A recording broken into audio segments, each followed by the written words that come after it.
Well, it's May in North Carolina, and if you are a student like me, that means it's final season.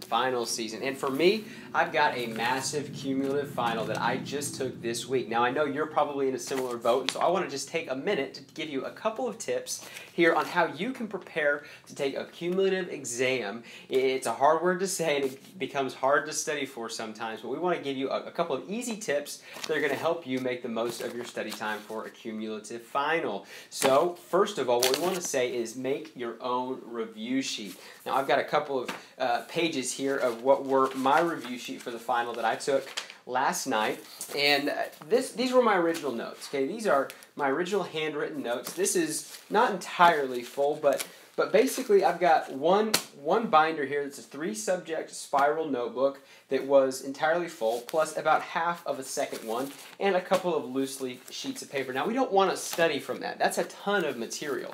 We've got to be able to digest that, pull out what's most important, and be able to reproduce that on a test. Now, the test I was taking was actually really detail-oriented, and such that I had to reproduce what the teacher thought in a very specific wording, in a very specific order, and it was very freeform. It wasn't a lot of multiple choice. It was a lot of, here's a page, write for me that thing that I told you 3 months ago in the order I told you to write it in. And it might be 10 or 15 points at times. So rather massive amount of information. Probably, I averaged it out, probably 400 specific individual points on outlines that I had to be able to regurgitate in the proper order. Now, if you've ever taken a test like that, that's a lot of work. So what do? Well, first step, make your own review sheets. These are my review sheets.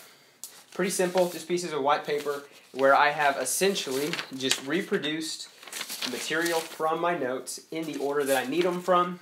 I need them to be in for the test, and just put them in my own words from memory. Okay, I practiced a couple times in my notes and then was able to put them from memory onto a new piece of paper. Now, I didn't get it 100% correct every time. Had a couple points where I had to change it, fix it for, final purposes. But that's part of what studying is actually for. So, number one tip we always tell students, if you're preparing for a test, make your own review sheet. It's going to go a long way towards getting you ready for that exam.